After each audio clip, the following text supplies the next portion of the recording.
지난주 본문은 느부갓네살이 자신이 꾼 꿈을 따라 금신상을 만드는 내용을 우리가 살펴보았습니다. 느부갓네살 왕은 거대한 이 금신상을 만들었고 바벨론의 그 두라 평지에 금신상을 세웠습니다. 우선은 크기가 매우 거대했다라는 것들을 알 수 있고 또 그 전체를 금으로 도금을 했다는 것을 알 수가 있습니다. 그러니까 크게 만들고 또 금으로 도금을 함으로 느부갓네살은 자신의 업적을 자랑하고 또 자신의 그 권력을 과시하고 자신의 통치권을 더 강화시키고 공고히 하기 위해서 그리고 바벨론과 그 속국의 백성들의 그 충성을 강요하려는 그러한 목적으로 이 금신상을 만들었습니다. 그러니까 자신을 섬기고 또 느부갓네살이 섬기는 그 신을 섬길 것을 이렇게 종용하고 있는 그런 모습이었다라는 걸 우리가 보았습니다. 그래서 느부갓네살은 바벨론의 모든 그 관료들을 신성 그 낙성식에 다 모이게 했습니다. 그리고 나팔과 피리와 수금과 사명금과 양금과 생황과 및 모든 악기 소리가 들리면 그 금신상 앞에 나와서 절하라고 명령을 내렸습니다. 그러니까 이건 일종의 충성 맹세를 시키는 것과 같은 것입니다. 그 누구든지 또 엎드려서 신상하게 절하지 않으면 즉시, 예, 여기 계속 지난주에도 그렇고 이번 주도 그렇고 반복되는 단어가 즉시 맹렬히 타는 풀무불에 던져 넣겠다라고 위협을 하고 있는 것을 볼 수가 있습니다. 그러니까 불복하는 자에 대해서 매우 엄격한 처벌 규정을 만들어 놓고 위협을 하고 있다는 걸 알 수가 있습니다. 그러니까 매우 강압적인 이 조치를 취했다는 것을 알 수가 있습니다. 세속 권력이 신앙의 자유를 억압하고 또 자신들이 섬기는 그 우상을 강요하는 이 상황은 역사 속에서 끊임없이 반복되어 왔던 그런 형태다라고 얘기할 수 있습니다. 근데 이 느부갓네살의 이러한 명령, 신상에게 절하라는 이 명령과 또 만약에 절하지 않으면 즉시 맹렬히 타는 풀무불에 던져 넣겠다는 이 위협, 이거는 매우 효과적이었다라는 것들을 알 수가 있습니다. 실제로 이 악기를 불었을 때 바벨론의 모든 관료들, 그리고 그 바벨론 백성들, 그리고 포로로 끌려온 모든 식민지 이 사람들도 이 악기 소리가 울려 퍼지자 모두 다 그 금신상에게 엎드려 절했다는 것을 알 수가 있습니다. 그래서 어느 누구도 여기에 저항하지 않고 모두 다 그 느부갓네살의 요구대로 금신상에게 절했다는 것을 알 수가 있습니다. 아무도 이 위협, 이 경고, 이걸 무시할 수가 없는 거죠. 내가 지금 무릎을 꿇고 고개를 숙이기만 하면 내 안전이 보장되는 이런 상황이기 때문에 그러니까 그 누구도 거기에 저항하거나 자신들이 섬기는 그 신을 고집하지 않는다는 것을 알 수가 있습니다. 이게 세상 사람들의 모습이에요. 정말 이 절대적이고 유일하신 하나님을 믿는 이런 우리 성도들 외에는 모두 다 그 일신상의 그 안위를 위해서 그 쉽게 그 자신의 섬기는 그 믿음을 포기하고 그냥 따르는 것들을 우리가 역사적으로 보면 볼 수가 있습니다. 자, 그런데 오늘 본문은 모든 사람들이 어느 누구 한 명도 바벨론 사람들도 마찬가지고 또 식민지 포로들은 자기들이 섬기는 신이 따로 있음에도 불구하고 바벨론이 만든 그 금신상. 근데 우리 오늘 본문에 보면 바벨론이 느부갓네살 왕이 만든 이 금신상이 그 금신상은 느부갓네살을 섬기는 것과 같고 느부갓네살이 섬기는 신들을 섬기는 것과 같은 것입니다. 그 금신상에 절하는 이 행위 하나가 느부갓네살 왕에게 느부갓네살 왕이 섬기는 신들에게 충성을 맹세를 하고 있는 겁니다. 우상 숭배를 강요했고 그 우상 숭배를 받아들였다는 것을 알 수 있습니다. 근데 오늘 본문은 느부갓네살의 이러한 이 위협이 있고 그럼에도 불구하고 또 풀무불이 지금 맹렬히 타는 풀무불이 눈앞에 보임에도 불구하고 내가 지금 이것을 거부했을 때 당할 그 위험이 어떤 것인지 충분히 예측되고 있잖아요. 그리고 이거는 심각한 이 고통이고 괴로움이고 죽음이고 그러니까 내가 이걸 거부했을 때 내가 감수해야 될 그 고통이 어떤 것인지 너무나 잘 알고 있음에도 불구하고 다니엘의 세 친구 사드락, 메삭, 아벳느고는 하나님을 향한 그 신앙의 정조, 그 신앙적 정체성이 흔들리지 않았다는 것을 오늘 본문을 통해서 우리가 볼 수가 있습니다. 그들은 끝까지 여호와 신앙, 이걸 끝까지 견지하고 그 믿음을 지켰다는 것을 알 수가 있습니다. 먼저 8절에서 오늘 세 부분을 나눠서 한번 생각해 보면 8절에서 12절에 보면 어떤 바벨론 사람들이 느부갓네살 왕에게 나와서 유다 사람들을 참소를 합니다. 이들은 이 이스라엘 사람들, 이 유다 사람들에 대해서 심한 이 적개심을 가지고 있었고 또 시기심을 가지고 있었다는 것을 알 수가 있습니다. 그래서 이들의 이 꼬투리 잡을 만한 것들이 없는가를 늘 살피고 있었습니다. 왜냐하면 다니엘의 세 친구 같은 경우에 되게 탁월한 지혜와 그 능력들을 가지고 있었기 때문에 인정을 받았거든요. 그러니까 주변에 있는 사람들로부터 이 시기의 대상이 되고 늘 어떤 꼬투리 잡을 만한 게 없는가를 늘 기다리고 있는 이런 형편이었습니다. 근데 지금 여기서 가장 어떻게 보면은 느부갓네살의 명령 중에 가장 중차대한 명령, 가장 그 중요한 명령을 내렸는데 이걸 지금 거부를 했기 때문에 왕에게 그래서 이 참소 고발을 해서 이들을 왕이 말했던 것처럼 맹렬히 타는 풀무불에 던져 넣을 것을 지금 요구를 지금 하고 있는 겁니다.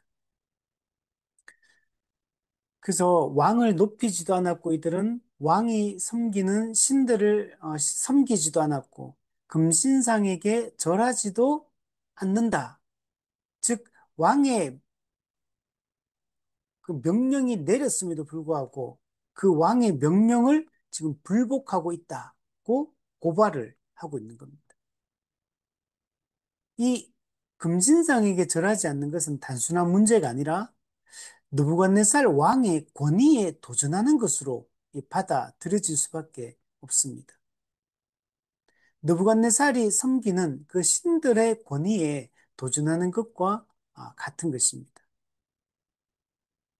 그럼 금신상에게 절하라는 이 느부갓네살 왕의 명령은 인류가 끊임없이 빠져드는 이 우상 숭배의 본질을 잘 보여주고 있습니다. 우상 숭배는 하나님 외에 다른 것을 경배하는 행위를 우리는 우상 숭배라고 얘기를 합니다. 팀 켈러 목사님은 우상을 하나님보다 더 사랑하고 하나님보다 더 의지하고 하나님보다 더 우선시하는 것이다 라고 말하고 있습니다. 그래서 언제나 이 세상은 하나님의 백성들로 하여금 하나님의 백성들로 하여금 이 믿음을 우상 숭배에 빠지도록 이렇게 미혹하고 있다는 것들을 알 수가 있습니다. 우상을 숭배하는 것은 곧 참된 신이신, 유일하신 신이신 하나님을 향한 이 반역입니다. 우상 숭배는 십계명 1계명을 어기는 것입니다. 너는 나 외에 다른 신을 내게 두지 말지니라. 이 가장 중요한 이 십계명, 이 도덕법의 가장 근본 정신이 십계명 1계명이 담겨 있거든요. 십계명 1계명은 나머지 9개의 계명 전부를 다 내포하고 있는 계명입니다. 그래서 1계명이 무너지면 모든 계명이 다 무너지는 겁니다. 그런데 지금 느부갓네살의 이 명령은 이 1계명을 어기도록 이렇게 위협하고 있는 것입니다. 인간은 아담과 하와가 이 불순종한 이후 스스로 주인이 되려고 하든지 창조주가 아닌 다른 피조물을 숭배함으로 하나님의 영광을 이 가로채는 이런 반복적인 죄악을 저지르고 있는 겁니다. 우리 로마서 1장에도 보면 피조물을 피조물을 조물주처럼 이렇게 섬기고 그것을 바꾸고 하나님이 아닌 것들을 이렇게 숭배하게 만들고 이것이 인간 사회의 이 본질이고 인간의 본성이다라는 것들을 알 수가 있습니다. 느부갓네살 왕의 이 명령은 이러한 인간의 이 죄악된 본성을 너무나 잘 보여주고 있고 이것을 자극해서 하나님을 떠나게 만들려고 하는 것을 알 수가 있습니다. 우리 13절부터 15절에 보면 다니엘의 새 친구에 대해서 그 어떤 바벨론 사람들이 느부갓네살 왕에게 참소했고 느부갓네살 왕은 그 이야기를 듣고 경노하게 됩니다. 그래서 이 13절부터 15절은 느부갓네살 왕의 그 반응이 기록이 되어 있습니다. 느부갓네살은 경노합니다. 분노하고 그리고 최후 통첩을 하는 것을 알 수가 있습니다. 우리 오늘 본문에 보면 13절에 보면 노하고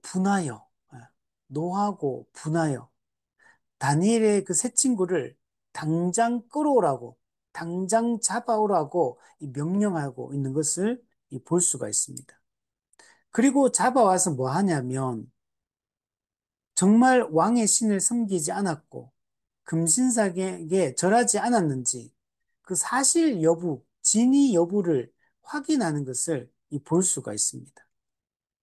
이것을 통해서 다니엘의 세 친구들이 정말 고의적으로 불순종을 한 것인지 아니면 그냥 단순히 실수했는지 이걸 확인하려고 하는 것을 볼 수가 있습니다. 왜 이걸 확인을 하려고 했을까? 이미 이걸 직접 목도했던 사람들이, 증인들이 절하지 않았다는 걸 다 얘기를 했는데 데리고 와가지고 왕이 직접 신문 과정을 거치는 것들, 이 확인 과정을 어떻게 보면 다니엘의 세 친구 입장에서는 자신의 입장을 소명할 수 있는 기회를 얻는 거거든. 근데 이런 과정을 거치는 것을 볼 수가 있습니다. 이거는 아마도 느부갓네살 왕이 이 다니엘의 세 친구가 그전에도 이미 탁월함을 나타내 보였기 때문에 되게 신뢰하는 사람이었기 때문에 그냥 단지 어떤 바벨론 사람들이 하는 말들, 그게 분명히 그게 이제 일리가 있는 말이겠지만 그러나 다니엘의 세 친구에 대한 믿음과 신뢰를 가지고 있었기 때문에 직접 확인하는 이 과정을 거치지 않았을까라는 생각이 듭니다.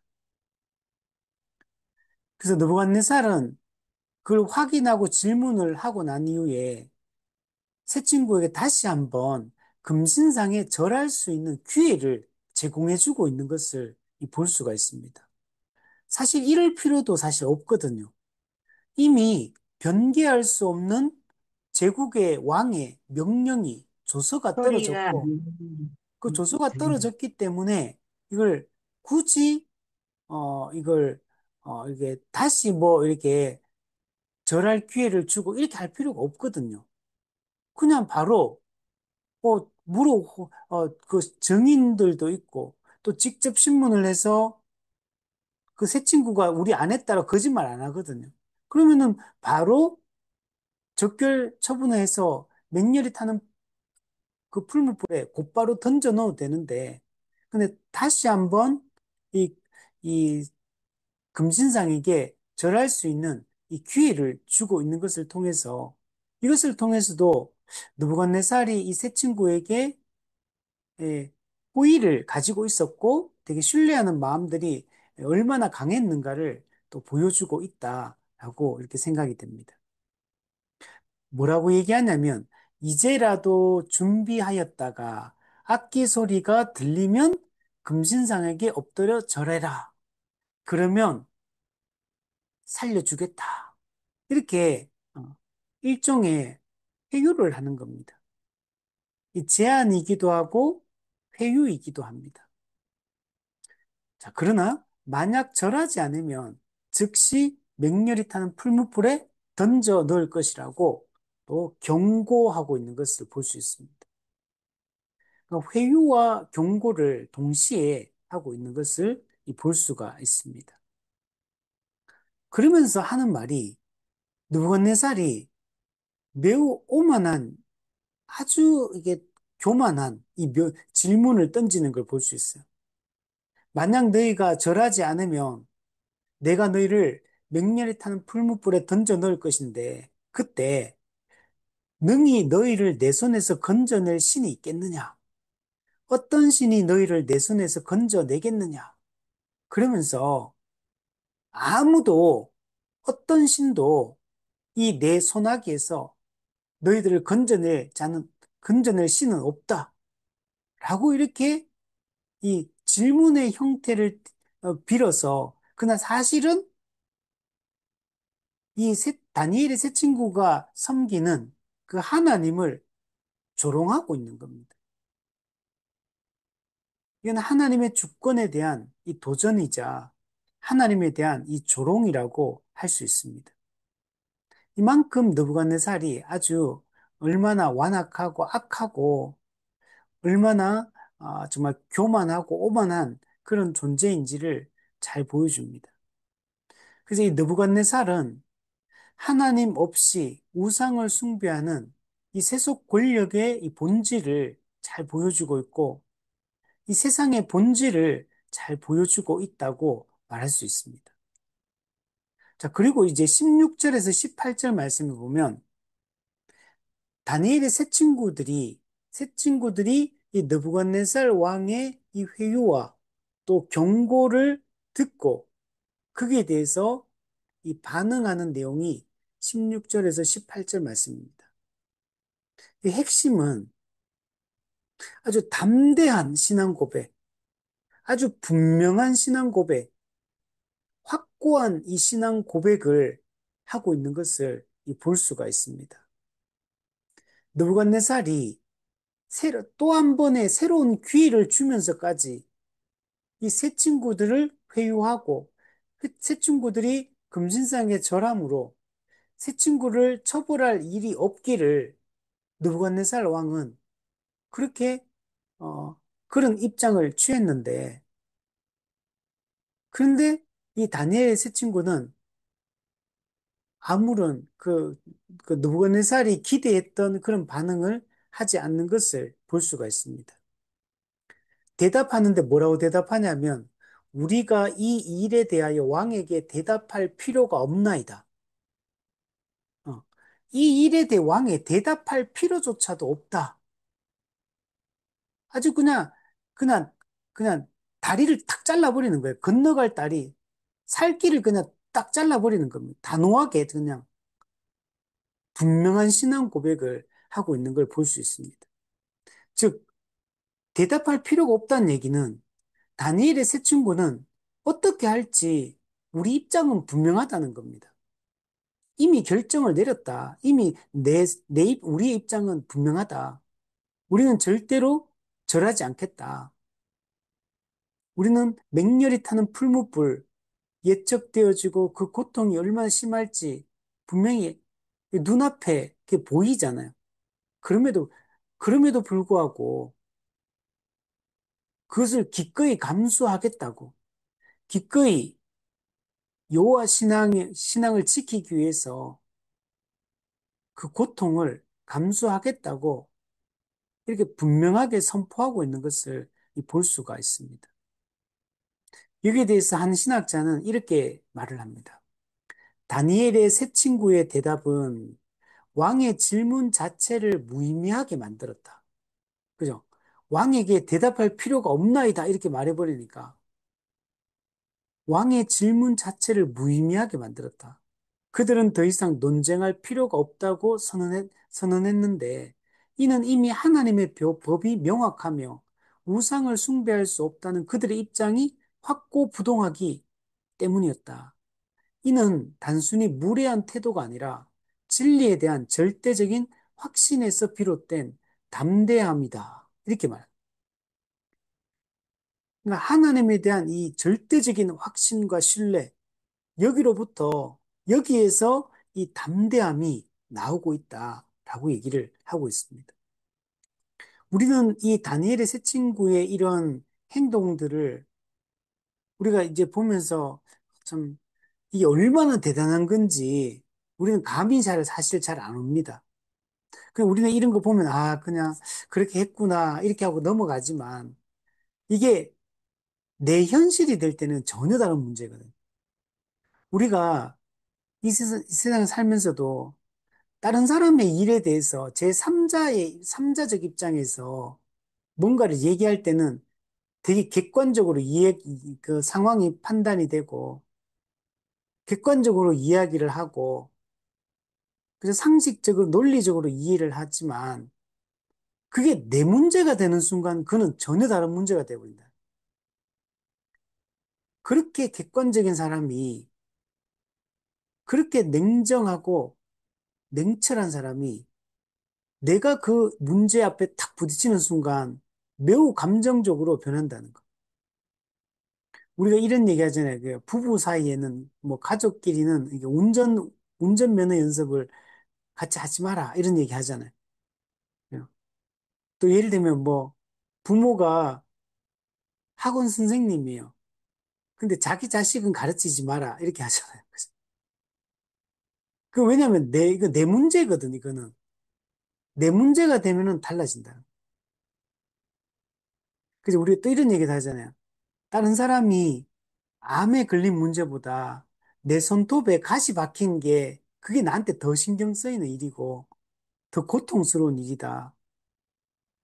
그러니까 이게 남의 문제일 때는 되게 객관적이지만 현실적으로 내가 그 문제를 탁 부딪히는 순간 그냥 우리는 정신을 잃어버리는 거예요.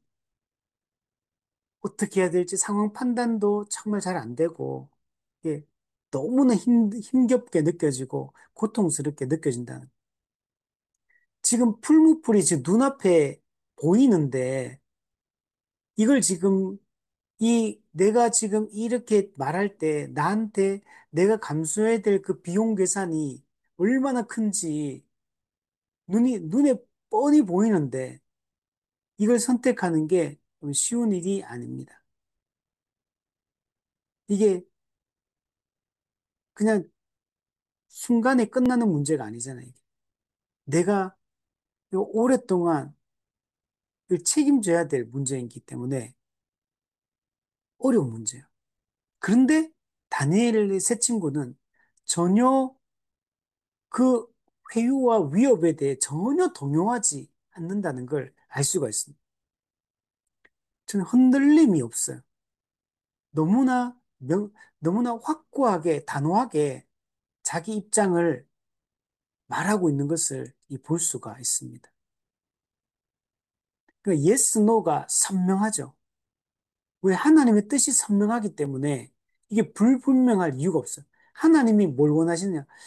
하나님은 분명하게 원하시는 게 명확하기 때문에 그냥 하나님이 원하시고 하나님 기뻐하시는 그 뜻대로 그냥 명쾌한 대답인 거예요, 이게.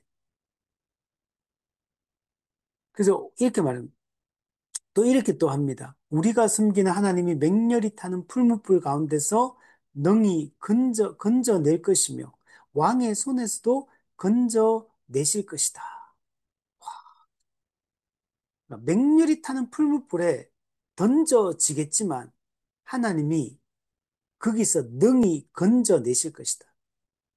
그리고 왕 당신이 우리를 이렇게 위협하고 경고하고 이렇게 우리를 두렵게 한다 하더라도 그 왕의 당신의 손에서도 하나님이 우리를 건져 주실 것이라는 이 분명한 믿음을 가지고 있는 겁니다.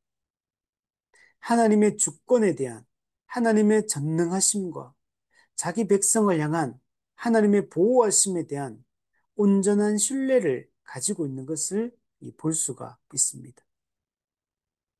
다니엘의 새 친구에게 하나님이란 분은 저 멀리 어딘가에 계신 분이 아니에요. 이신론의 하나님처럼 우리의 실제적인 상황과 문제 속에 무관심한 하나님, 잘 모르는 하나님, 개입하기를 싫어하시는 하나님, 그런 분이 아니에요. 다니엘의 새 친구가 알고 있는 이 하나님은 그냥 추상적인 신이 아닌 겁니다. 이 지금 눈앞에, 현실 앞에, 실제적인 이 풀무불 앞에 이곳에 개입하실 수 있는 살아계신 하나님이시고, 이분은 실제로 우리 삶에 개입하셔서 우리를 건져주시는 하나님, 자기 백성을 지키시고 보호하시는 하나님이라는 이 분명한 확신을 가지고 있는 겁니다.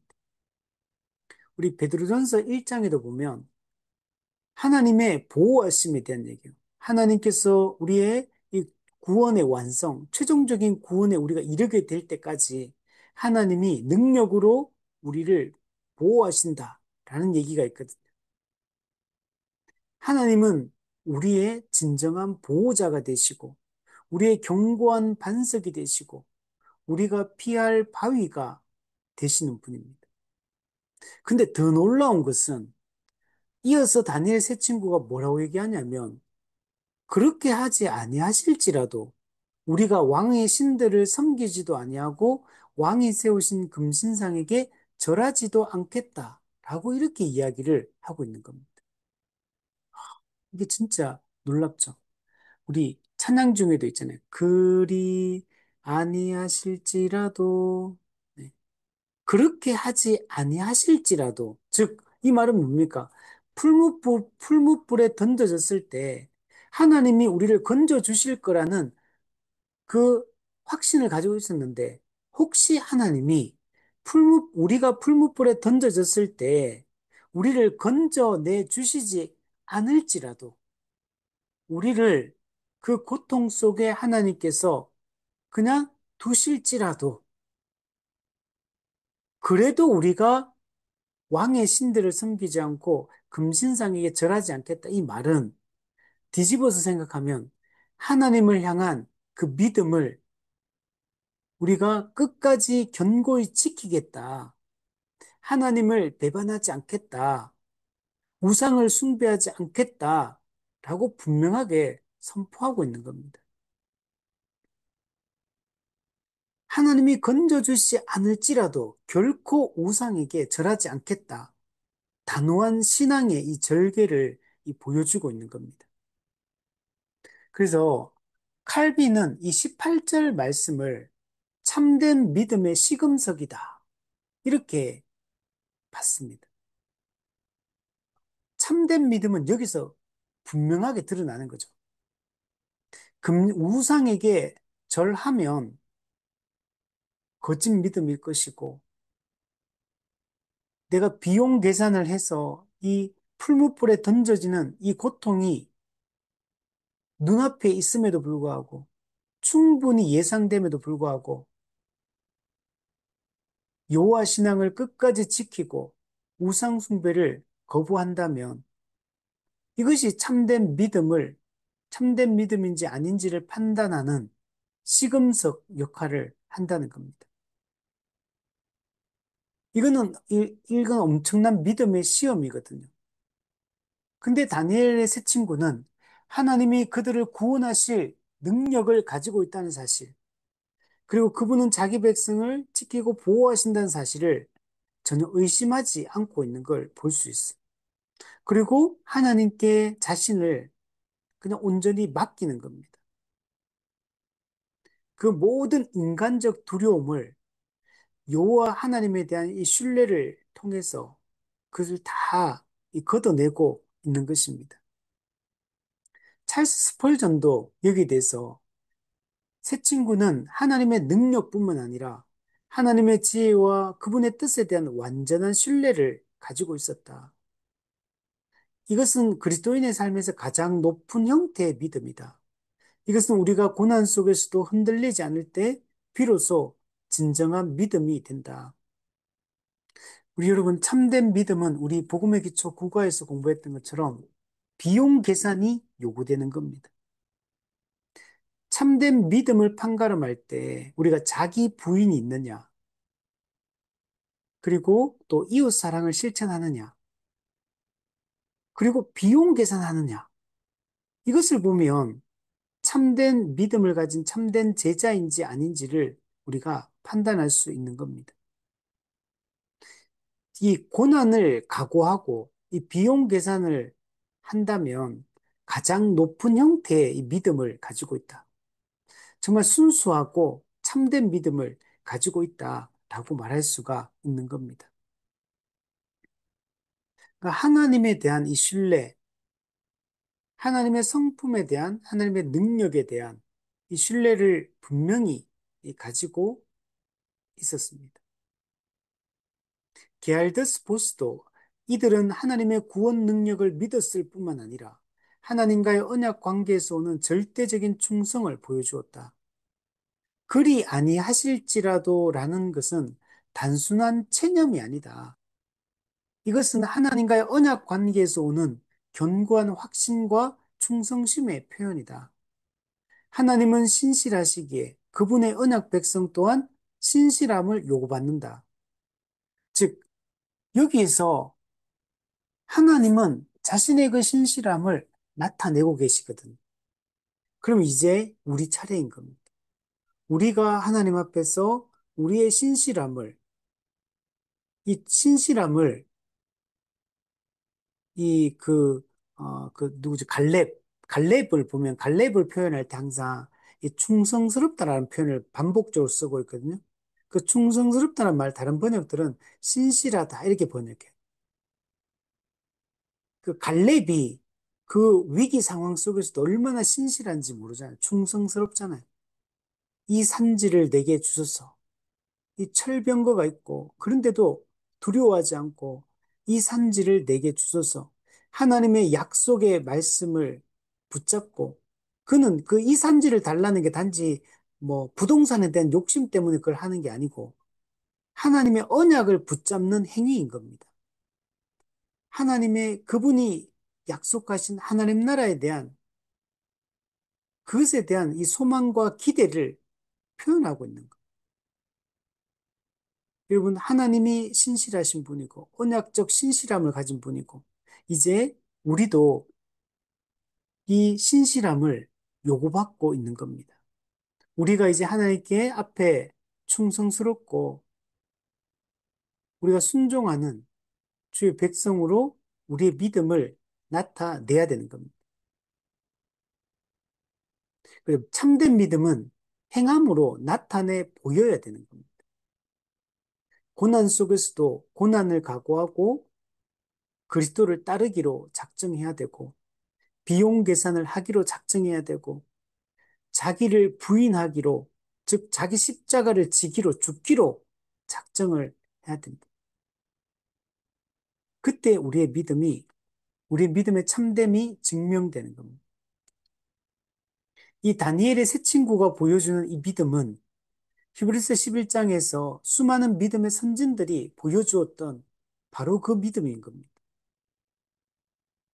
죽음 앞에서도 불 앞에서도 그 톱으로 켜는 것과 또 칼로 이렇게 참수하는 것도 그죠? 모든 광야의 위험과 그 모든 것 속에서도 세상과 타협하지 않았던 여호와 하나님을 경배하기를 멈추지 않았던 그 믿음의 선진들, 히브리서 12장에 얘기한 구름같이 둘러싼 그 허다한 증인들, 그들이 가졌던 그 믿음을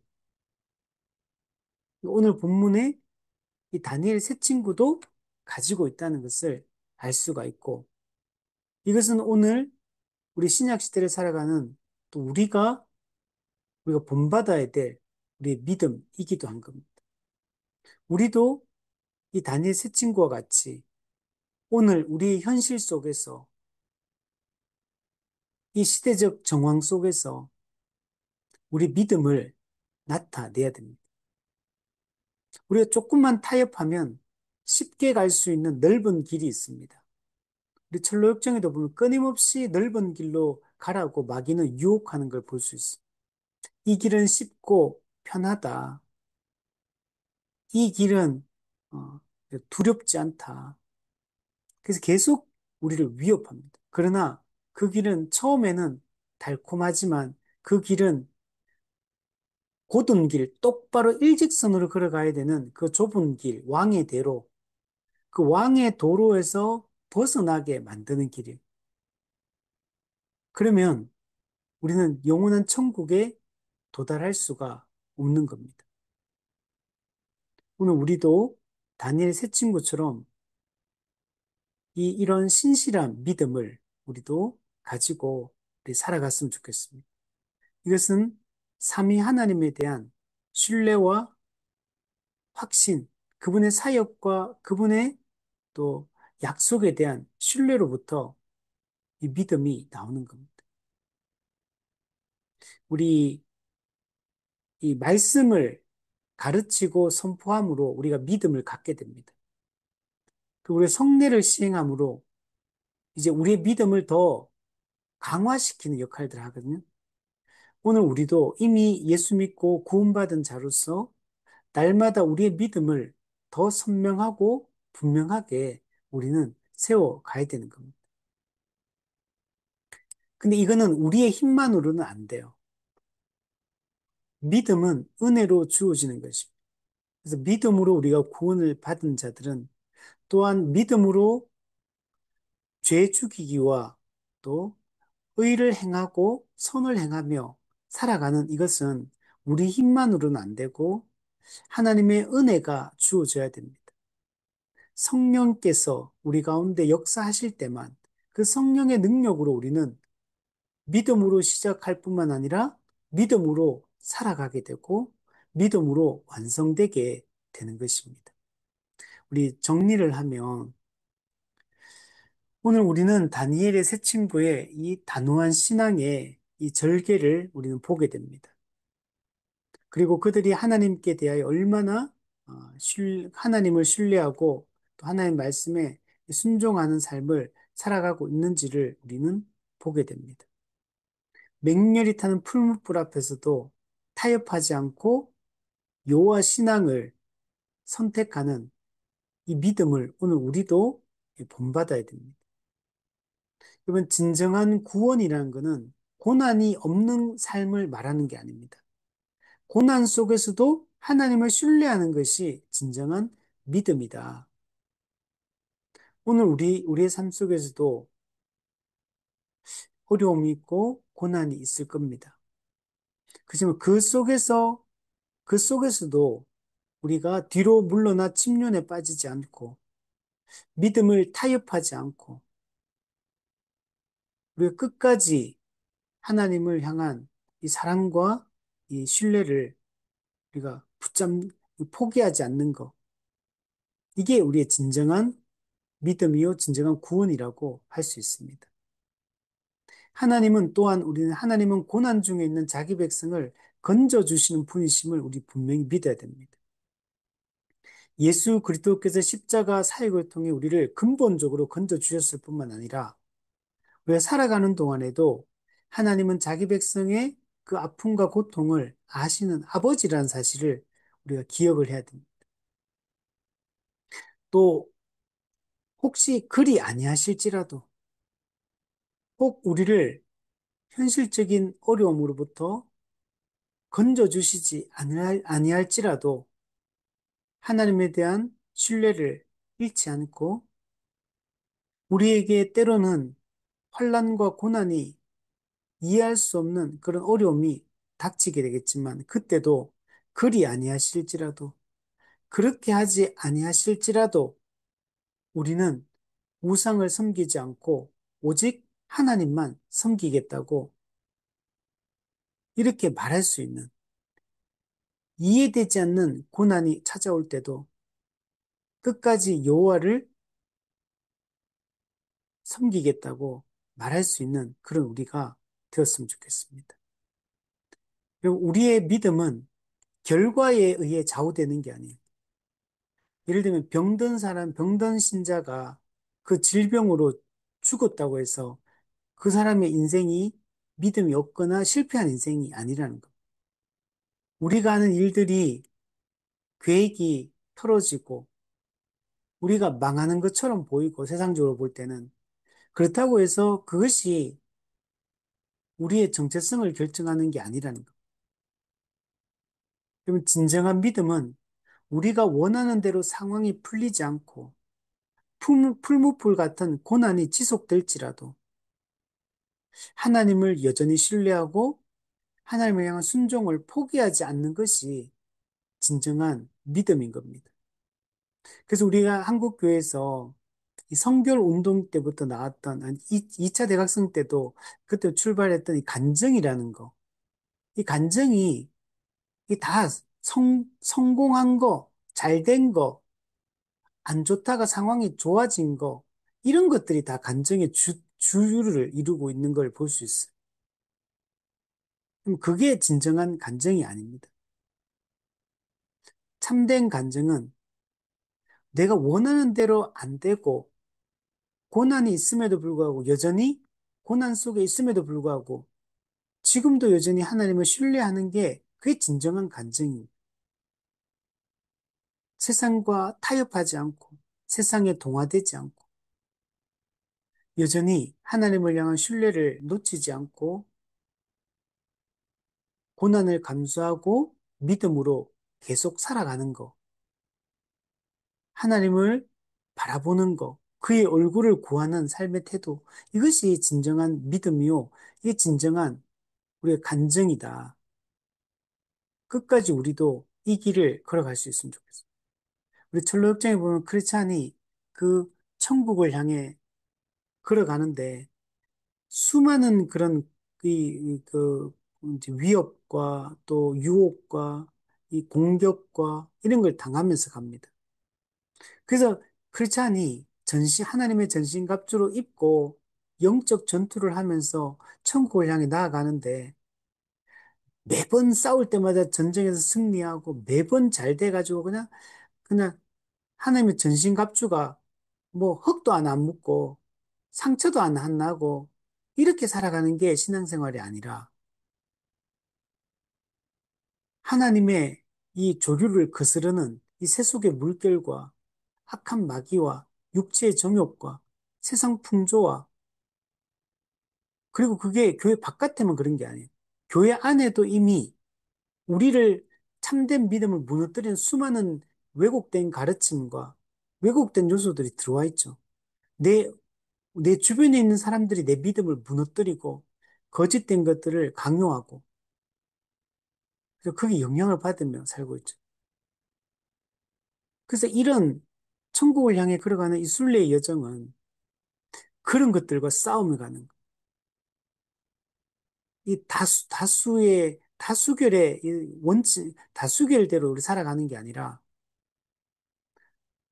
남이 가지 않는 성경이 말하는 그 참된 생명의 길로, 좁은 길로 걸어갈 수 있는 그런 우리가 되었으면 좋겠고, 그 좁은 길이 결국 그게 정말 참된 길이요, 생명의 길이다. 라는 것들을 매일매일 경험하면서 확신과 담대한 가운데 우리 나아갈 수 있는 우리가 되었으면 좋겠습니다.